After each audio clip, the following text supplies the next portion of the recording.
Today, I'm going to explore a question. Is pornography traumatizing? Let's get into it. I have a lot of personal experience growing up watching porn, so you could say I have a good amount of field research and data under my belt, no pun intended. And I think what's important about this subject is the nuance around it. There are so many different ways to use porn and so many different ways people use porn. Some people are very pro porn, some people are very porn positive, others are super anti porn, they're against it. They think it's the worst thing that's ever happened to men and humanity. And I can see truth on both sides, actually. What I'm going to talk about today, however, is the somatic exploration of how does porn affect the development of young boys in particular. What interests me about pornography, especially today's pornography, which involves the screen and lots of options, is that short form video content, even stuff on social media, is known, it's studied, to create major increases in dopamine levels. Dopamine is a neurotransmitter. It's a hormone that you make at the bottom of your brain here, and it's the reward hormone. It makes you feel good, makes you feel alive, it makes you feel interested and excited to live. It's pleasurable. When a man, in particular, has an orgasm, we experience a rush of serotonin, oxytocin, dopamine, and some adrenaline.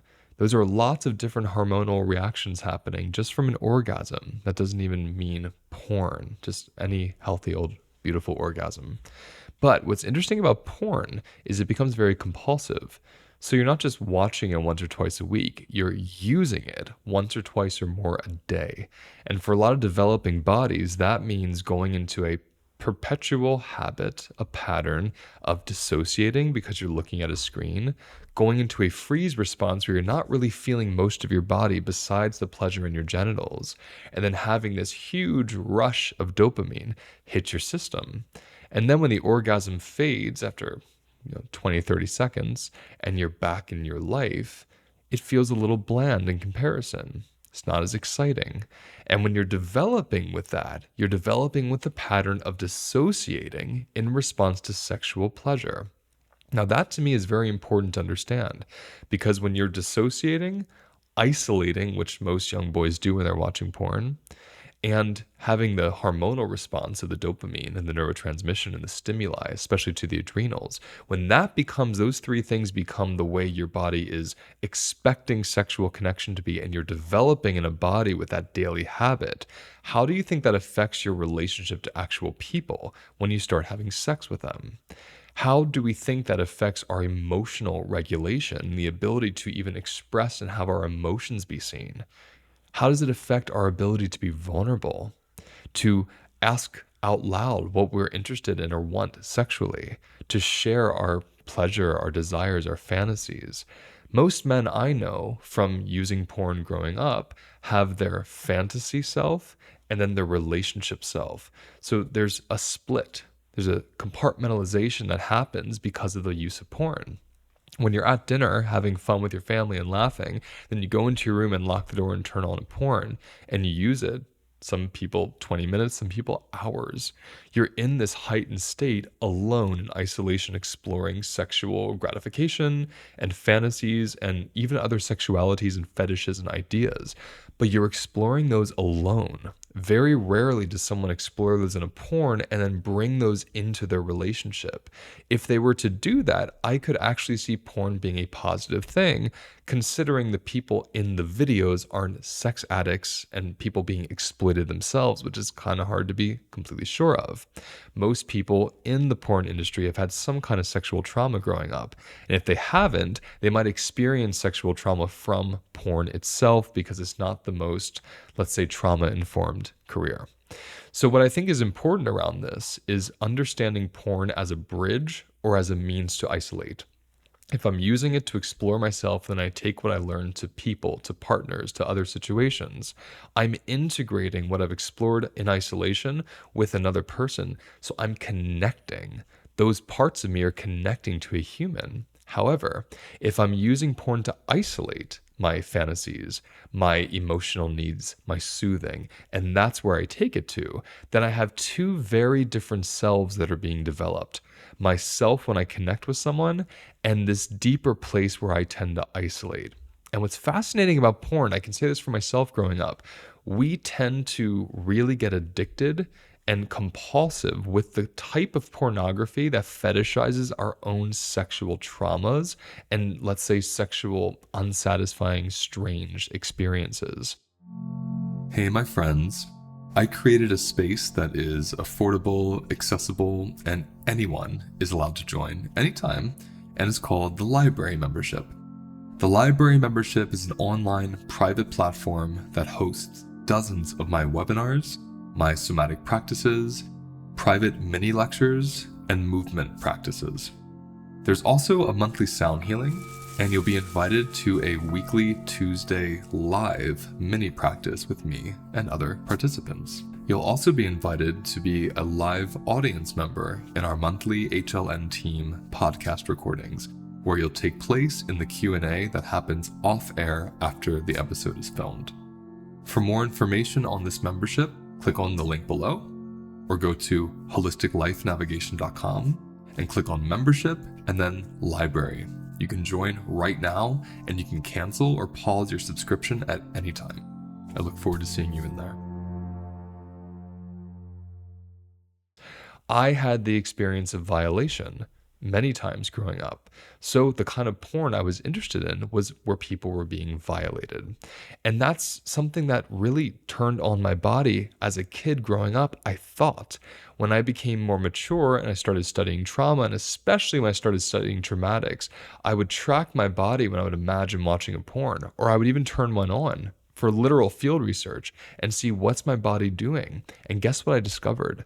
Huge amounts of stress, lots of fear, tension in my jaw, my toes clenching. My body was not in a soft, loving, open, connected place of sexual pleasure. It was gripping in a fear response because of the content and what it was reminding my body of. When you have sexual trauma, and this is especially true, I was going to say especially true for men, but now I think about it, a lot of women I've worked with too have this. We get this overcoupling where the traumatic experience gets overcoupled with our pleasure and our arousal. So sometimes the fetish is born from that, meaning I have to access a place, I have to see or reenact an experience that brings up a little threat or fear or even humiliation. And that becomes the pathway to my sex drive, to my arousal, to my pleasure. This is something that pornography can pattern even more deeply, can imprint into our nervous system, into our sex even more deeply, especially when it's throughout development. Imagine being a child who had a violation, you're confused and feel ashamed, you watch a porn where someone else is being violated and there's some pleasure, and you watch it several times a day for 8-9 years while you develop your sexuality. It's hard to imagine that that's not going to have some impact on the individual, and they start to, like I did, get confused and actually believe violation is pleasurable. We can't always trust self-reporting when an addictive substance is part of the self-reporting, because a lot of people are going to call it pleasurable. A lot of people are going to say they feel liberated. A lot of people are going to say it helps them explore parts of themselves that would be shamed. And they're not wrong. I know from the porn I watched growing up, I would have never done any of those things in real life. I would never want anyone to do those things to me. But by being alone with it, I was reenacting my own sexual traumas over and over and over again while having orgasms. And it turned into, or it developed into a very confusing sexual identity and sexual expression for me. I am a bisexual man. I feel very safe and settled with that. However, the fetishes I had that involved both men and women were very much overcoupled with my own sexual traumas and violations. They were overcoupled with thrill and disgust and shame and humiliation, and especially secrecy. It wasn't until I understood how porn had affected my actual sex life and sexuality that I even could make the connection. But when I did, I could start uncoupling that. This is something that feels very important to me because the amount of boys in particular who discover porn early on during puberty and use porn several times a day as their bodies are developing sexually. It's not fair that these boys are imprinting all these behaviors that might hurt them later on or hurt someone else as part of their puberty and their development. It is because of the somatic experience and the physiology behind porn use, especially developmentally for young kids, that I categorize porn usage as a sexual trauma. I do. Because even though you're not being assaulted by a person, you could be assaulted by images and by the constant, daily, several times a day using of a substance that creates huge loads of thrill and fear and adrenaline and dopamine attached to your sex, attached to your expression of sexuality and pleasure, which often means real sex with a real person feels very bland and even hard to connect to because your body's so used to a predictable, isolated environment of dopamine and large amounts of thrill, which bring on a much stronger erection for men and a much bigger orgasm as well. So, I'm going to be diving into a lot of this in my upcoming webinar next week called Embodied Masculinity, where I'm going to teach anyone who comes the somatics of male puberty and how porn can get in the way of that development. It's an open discussion. It's a webinar, so I'll be teaching as well, but I really want to hear your questions. I want to hear your concerns and I want to hear your experiences. And it's open to everyone, men, women, everyone in between. Whoever wants to come is welcome. So please check it out in the link below, and you will get a replay if you're not able to be there live. And this is just kind of an introduction to a bigger program I'm starting in January 2025, which is my Embodied Masculinity program, which is 6 months long, where we meet every single week with a group of men who want to reclaim what was frozen. You know, it's a form of arrested development when you're stuck on porn growing up. So we get to play with what else didn't develop. We get to learn how to regulate our emotions and embody our vulnerability as well as our strengths together for 6 months. All the info is on my website. You can also see that at the link below. I hope to see you at the webinar. Let me know your thoughts in the comments though, because obviously this is controversial. Any addictive substance is, because the majority of people are really connected to it and feel safe with it. And the thought of losing it or having it feel judged is a huge threat or seeming threat. But I hope you hear I'm not judging porn. The porn itself is kind of not the thing I'm even focusing on.